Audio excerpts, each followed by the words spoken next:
Este video es para hablar sobre el sistema argentino de créditos académicos universitarios, como les había anticipado, para el cual estuve leyendo un montón de cosas, así que espero que lo vean hasta el final. Bueno, para empezar voy a tratar de definir qué es este sistema, conocido por su sigla como SACAU, que es un sistema que lo que trata de hacer es cambiar la forma de medir el tiempo en la que están organizados los planes de estudio de la educación superior en Argentina. Actualmente, la forma de medir el tiempo de los planes de estudio se considera en relación a las horas de clase o llamadas horas de interacción pedagógica entre docentes y estudiantes. Lo que plantea este sistema de créditos es reemplazar esa forma de medir el tiempo para tomar como referencia las horas de trabajo académico total del estudiante, tomando otras actividades que realiza, no solo la asistencia a clases o estas horas de interacción pedagógica, sino también lo que le conlleva la resolución de trabajos prácticos, la lectura de los textos, etcétera. Entonces, lo que está proponiendo el Ministerio de Capital Humano junto con el Consejo de Universidades es que la nueva unidad de medida sea el crédito de referencia del estudiante, cuya sigla es CRE, y cuyo valor tiene un rango entre 25 y 30 horas y contempla esta serie de actividades que les venía comentando. Entonces, según la normativa vigente, que es una resolución del Ministerio de Capital Humano de este año, de abril de este año, que es la 556, que modifica en parte una resolución previa que es del año 2023, la resolución 2598, lo que contempla es un tiempo de duración mínima de las carreras de grado y de pregrado, que también establece mínimos de CRE anuales. Por ejemplo, las carreras de pregrado se contempla una duración mínima de 2 años y de 120 CRE, lo que llevaría a 60 CRE anuales. Y las carreras de grado, un mínimo de duración de 4 años con 240 CRE. Y también lo que propone es un rango de horas de interacción pedagógica, un mínimo de 2100 para las carreras de grado y un máximo que está en ese rango, que es un 25% por arriba de esas 2100 horas, lo que nos daría, en una cuenta rápida, unas 2650 horas de interacción pedagógica para los planes de estudio de las carreras de grado de 4 años. En estas normativas no se mencionan carreras de 5 años, que son la gran mayoría de las carreras que actualmente están vigentes en nuestro país. Ahora voy a hablar un poquito de quiénes son los que están impulsando esta reforma. Nos tenemos que remontar un poquito en el tiempo. Los primeros documentos que tenemos en relación al tema son del año 2021, más precisamente de diciembre del 2021, donde se elabora en documentos por parte de la Secretaría de Políticas Universitarias, estableciendo de alguna manera un diagnóstico sobre lo que estaba pasando con la educación superior. Recuerden que estábamos ahí recién dando los primeros pasos para salir de la pandemia, porque en la universidad estuvimos virtualizadas los ciclos lectivos 2020 y 2021. Bueno, se hacen unos primeros lineamientos y un documento conjunto entre el Ministerio de Educación y el Consejo Interuniversitario Nacional, en el que se delimita una agenda de 7 puntos para reformar las universidades argentinas. Dentro de ese documento, de esos lineamientos, de esos 7 puntos, hay una serie de cuestiones que se intentan modificar. Voy a hacer mención de algunas de las que me parecen más relevantes para abordar este tema, que tienen que ver con, en primer lugar, repensar las modalidades de enseñanza y aprendizaje para incluir lo que es la mediación de la tecnología en estas estrategias de enseñanza. Otro punto es analizar las horas de duración teórica y real de las carreras de grado, y ahí voy a explicar un poquito más de qué se trata esto. Después, otro punto que me parece relevante es trabajar en procesos de internacionalización de las carreras para poder hacer procesos de intercambio entre distintos países. Voy a retomar lo de la distancia entre duración teórica y duración real de las carreras. En estos documentos que vemos que hay una fuerte preocupación por esta tensión que se genera entre lo que dura un plan de estudios, lo que llamamos duración teórica de un plan, y lo que efectivamente le lleva a un estudiante finalizar el estudio universitario. Hay un promedio que está alrededor de los 8 años para finalizar una carrera, que el tiempo teórico de duración sería de 5. Entonces, estos lineamientos lo que hacen es preguntarse, bueno, ¿cómo hacemos para cortar esa brecha entre la duración teórica y la duración real. Y en esto empieza a aparecer la propuesta de créditos académicos universitarios. Ahí voy a nombrar algunos plazos que establece la normativa.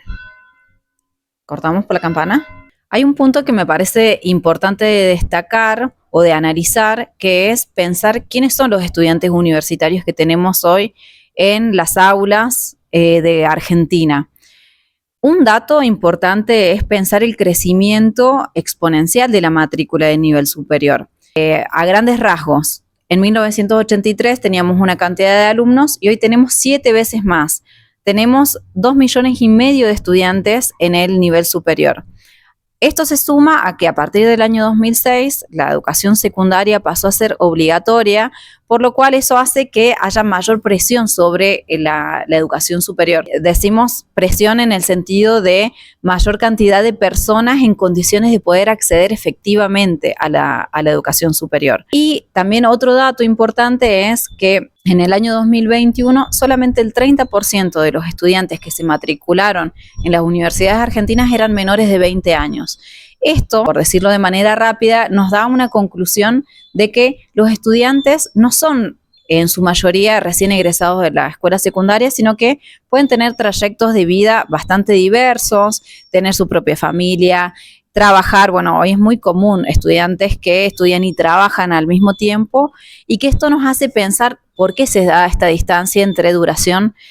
teórica y duración real de las carreras, como para complejizar un poco el debate. Después, otro punto importante para volver a pensar en la propuesta del sistema de créditos tiene que ver con el establecimiento de algunos plazos que para la acreditación de nuevas carreras y para la certificación de la validez nacional de los títulos, lo que se establece es que para el 1 de enero todas estas nuevas presentaciones tienen que estar sí o sí adecuadas al sistema de créditos. Para el resto de las carreras, o sea, los planes de estudio que están vigentes,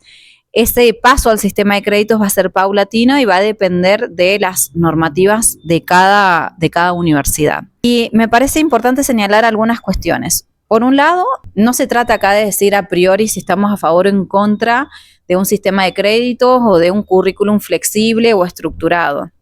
sino por ahí de tener en cuenta cuáles son, por un lado, las referencias que se están tomando para hacer estas modificaciones como tan drásticas. Y si vemos las similitudes con el modelo europeo que surgió después de lo que se llamó el proceso de Bolonia en 1999, no deja de ser una cuestión llamativa. Y si lo vemos como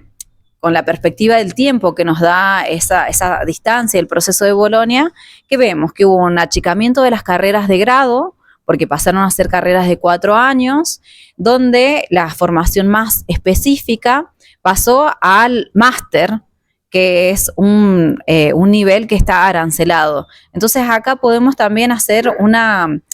trazar una línea de continuidad con lo que fue la reforma en Argentina de la década del 90, con la Ley de Educación Superior, donde se intentó arancelar la universidad pública,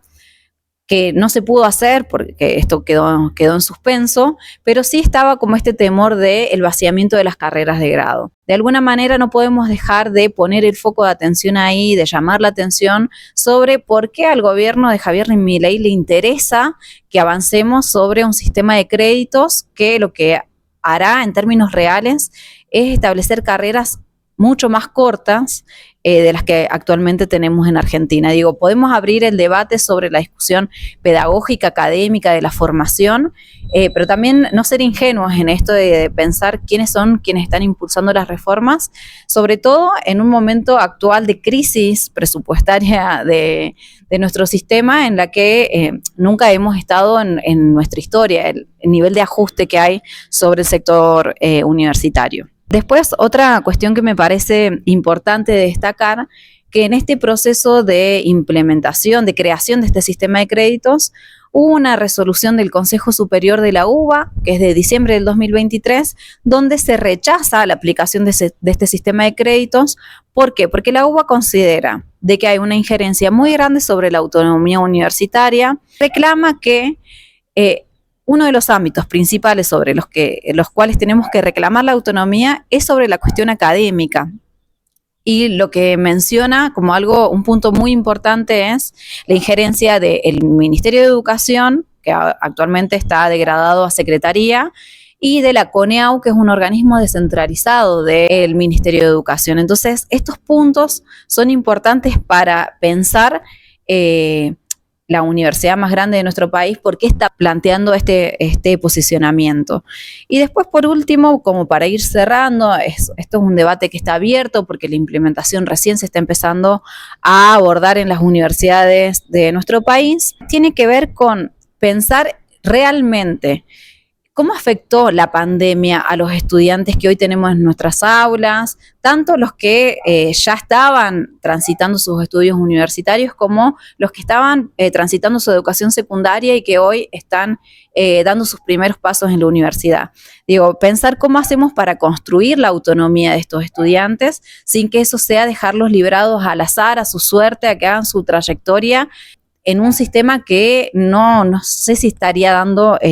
las respuestas suficientes. Y otro punto que me parece importantísimo, de no tomar tan a la ligera la cuestión de incorporar las cuestiones de la mediación tecnológica, la educación bimodal o a distancia, porque creo que hay otros puntos que son igual o más importantes para hablar del fortalecimiento de la acción pedagógica en las universidades. Por ejemplo, ¿cómo hacemos para fortalecer la formación de profesionales que no vienen de la formación docente y que hoy por hoy se desempeñan dentro de las universidades? Digo, esto es como para seguir pensando en la política pública, en la política universitaria, en mejorar las trayectorias de los estudiantes y también para mejorar una educación de calidad que es la que todos defendemos. Y para cerrar, me gustaría plantear que es un momento tal vez de pensar, de parar la pelota para poder articular una defensa de la universidad pública que no caiga en el vacío, que la disputa por estas políticas universitarias también entran dentro del debate de la defensa de la universidad pública. Y me parece importante cerrar con una pregunta que yo creo que hace bastante tiempo se ha dejado de hacer dentro de las universidades, que es ¿qué universidad queremos? Porque es una pregunta muy sencilla, que en otros momentos históricos ha tenido mayor relevancia y que hoy por hoy se ha dejado de lado. Nos dejamos convencer con los discursos de la innovación, de la modernización, y dejamos de lado esta pregunta que tiene que ver con una universidad al servicio de quiénes, organizada por quiénes, sostenida por quiénes y de qué manera, ¿no? Como que estas preguntas me parece que tienen que atravesar cualquier intento de reforma, ya sea en las universidades o en el resto del sistema de educación pública de nuestro país.